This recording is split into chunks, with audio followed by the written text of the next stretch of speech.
Attention, cette vidéo n'expose que la vie de mon humble personne. Si vous souhaitez la connaître la vérité inconditionnelle, bah en fait vous ne pouvez pas, parce que ça n'existe pas. Mais allez plutôt demander à un expert. Non pas ce genre d'expert. Voilà, bonne vidéo. Ouais, ça faisait longtemps que j'avais pas utilisé ce petit disclaimer, tiens. Salut tout le monde, ici Doudou. Et aujourd'hui, aujourd'hui je suis en train de penser au fait que je parle tout seul dans une pièce vide avec un silence total. Et du coup ça m'a fait arrêter le flot de ma réflexion. Aujourd'hui, je voulais parler de comment moi je vois ce qui fait l'identité d'un gamer, parce que c'est un sujet dont j'ai envie de parler, voilà. On sait, c'est un peu compliqué de définir vraiment ce qu'on appelle un gamer. Je pense que chacun a sa propre définition, et c'est aussi compliqué de pas tomber dans une espèce d'élitisme poisseux stupide. J'ai envie de dire, au bout d'un moment,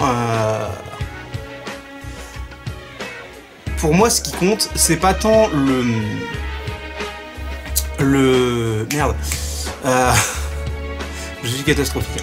Pour moi, ce qui compte, c'est pas tant les jeux auxquels vous jouez, plutôt que la diversité à laquelle vous jouez.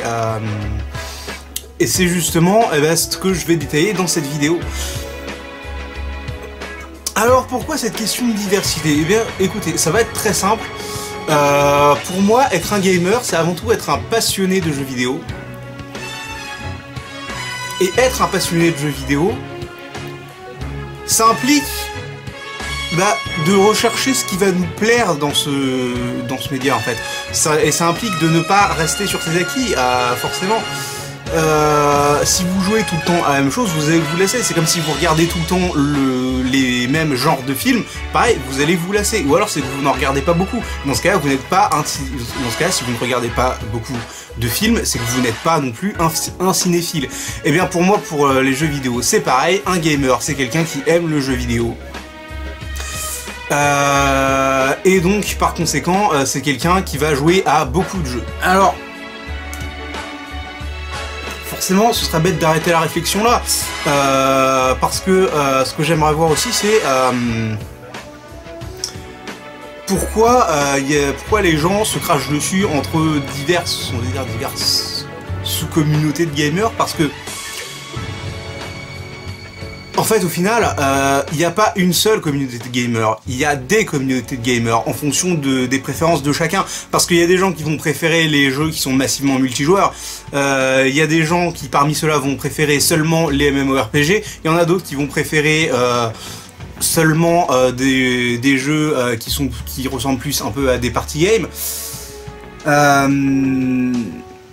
Parce que même dans le massivement multijoueur, il n'y a pas que des RPG évidemment. Après, bon, on peut se poser la question de comment, à partir de quand on définit un jeu comme massivement multijoueur, mais bon, on n'est pas là pour ça. Il y a des gens qui jouent à des jeux massivement multijoueurs, il y a des gens qui jouent simplement à des jeux multijoueurs, ou même simplement coop, parce que pour moi, il y a une distinction entre multijoueur et jeu coop, parce que un jeu coop, c'est un jeu qui a été conçu pour être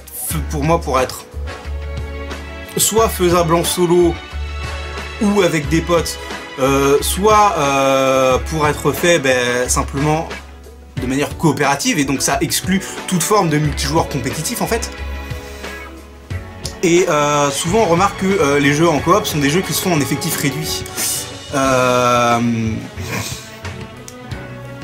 C'est très rare de voir un jeu coop qui atteint même la dizaine de personnes. Il y en a, mais je pense pas qu'il y en ait des masses, et je suis pas sûr que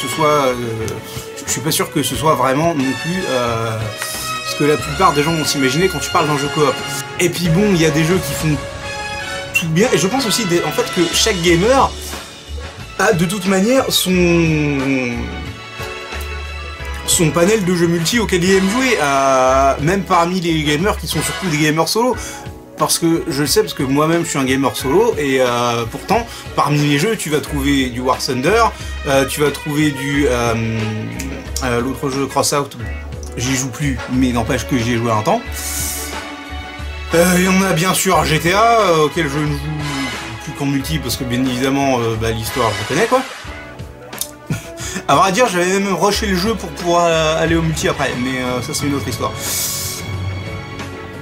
On trouve du Monster Hunter qui est autant axé sur le multi que sur... Alors après, on pourrait presque dire que Monster Hunter c'est de la coop. Mais étant donné que le jeu a été axé pour être optimal quand on joue à plusieurs, quand on fait nos chasses à plusieurs, parce que Monster Hunter à la base c'est ça, c'est plus, il y a un côté communautaire quand même. Je pense qu'on peut quand même parler de multi, même si le jeu est facilement faisable en solo aussi. Finalement, c'est un peu une espèce d'hybride des deux. Enfin bon, et puis bien évidemment, il y a Minecraft qui est aujourd'hui autant jouable en multi qu'en solo, et j'irais même jusqu'à dire que le jeu est plus sympa à jouer en multi sur un serveur que de jouer tout seul aujourd'hui. Parce que si le jeu, même malgré l'expansion régulière du contenu, le jeu est tout de même bon. Finalement, on commence à en avoir vite fait le tour en solo. Du coup, ouais, en fait, je trouve ça dommage qu'il y ait des espèces de guerres intestines entre communautés de gamers, parce que il y a des gens qui aiment tel type de jeu, il y a des gens qui aiment d'autres types de jeux, et chacun, ils font des communautés qui sont des communautés, pour moi, qui sont tout de même des communautés de gamers à partir du moment où ils ne se limitent pas à ce seul jeu. Genre, dire que la communauté d'un seul jeu est une communauté de gamers, pour moi c'est un raccourci un peu inexact, parce que il suffit pas de jouer beaucoup aux jeux vidéo pour être un gamer pour moi. Pour moi, être un gamer c'est vraiment avoir une expérience, je dirais pas complète et pleine du jeu vidéo parce qu'il y a beaucoup trop de jeux pour que ce soit possible, mais c'est avoir une expérience, on va dire, large, et une expérience élargie, une expérience étendue. Un fan de FPS qui ne jouerait que à des FPS classiques, je suis désolé, mais ce n'est pas un gamer. C'est un fan de FPS, mais pour moi ce n'est pas un gamer. À partir du moment où il commence à essayer d'autres trucs, à essayer d'autres types, des trucs qui vont essayer de faire évoluer le FPS, là on peut s'orienter un peu plus vers dire que c'est un gamer, vous voyez. Pour moi c'est ça en fait la différence, c'est vraiment une différence de recherche d'expérience diversifiée, on va dire. Pas forcément nouvelle, mais au moins diversifiée, vous voyez. Rechercher plein de trucs différents. Quelqu'un qui aura un panel, et pour moi, enfin, quelqu'un qui aura un panel de jeux extrêmement large ne sera pas forcément un meilleur gamer que quelqu'un qui aura un panel de jeux plus réduit. Mais par contre, un joueur qui joue à des jeux qui se ressemblent vraiment tous, je pense qu'on ne peut pas dire que ce soit un gamer. Et ce, pour une raison toute simple, c'est que, sinon, aujourd'hui, quasiment toute notre génération est constituée de gamers. Parce qu'aujourd'hui, dans notre génération, quasiment tout le monde joue aux jeux vidéo. Que ce soit parce que les jeux vidéo sont de toute manière de plus en plus accessibles. Notamment avec les jeux mobiles, aujourd'hui quasiment tout le monde a un smartphone. D'ailleurs, je suis une des seules exceptions à la règle, mais ça c'est pas grave. Des jeux smartphone, t'en as des de plus en plus chiés quand même. Notamment avec MiHoYo qui est en train de tout démonter avec Genshin Impact. C'était aussi le cas il y a plusieurs années, notamment quand il y a Asphalt 8 qui était sorti, qui était un jeu de course sur tablette qui était excellent, qui était très arcade certes, mais qui était tout de même excellent, même si plus t'avançais, plus ça devenait pay to win, c'était quand même un bon jeu de course. Le jeu était vraiment sympa à jouer. Donc, oui, le jeu vidéo devient de plus en plus accessible, ou en tout cas pour les pays occidentaux. Parce que bon, on va pas non plus revenir sur les histoires de fracture du monde en deux, de nord et sud économique non plus. On n'est pas là pour faire de l'économie. Bien évidemment que si tu vas en plein milieu d'un village africain, tu vas pas trouver beaucoup de gamers. Bon. Il n'empêche que dans notre culture moderne à nous, si tu veux dire qu'à partir du moment où tu joues à des jeux vidéo, t'es un gamer, je suis désolé, mais c'est niette. Tout simplement parce que sinon tout le monde pourra se prétendre gamer et ça n'aurait aucun sens.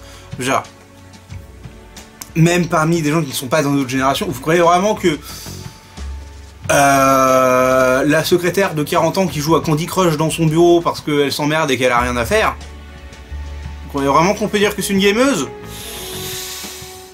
Simplement être gamer, c'est non seulement aimer le jeu vidéo, et aussi, du coup, en vertu de cet amour du jeu vidéo, faire en quelque sorte partie de la communauté des gamers. Et c'est là aussi que ça devient intéressant, c'est que être un gamer, il y a aussi un aspect communautaire quelque part.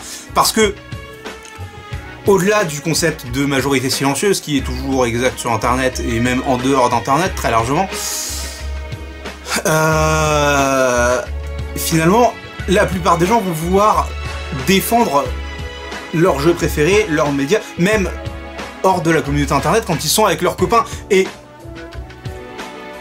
de par ce fait, finalement, sont quelque part des défenseurs de la communauté gamer, même s'ils sont un peu des défenseurs dormants ou des défenseurs silencieux par rapport à la grosse masse de la communauté. Quelque part, ce sont quand même des défenseurs de la communauté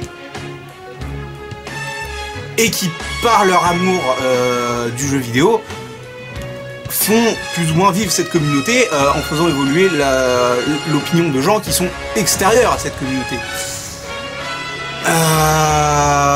Donc voilà, finalement, se définir comme gamer,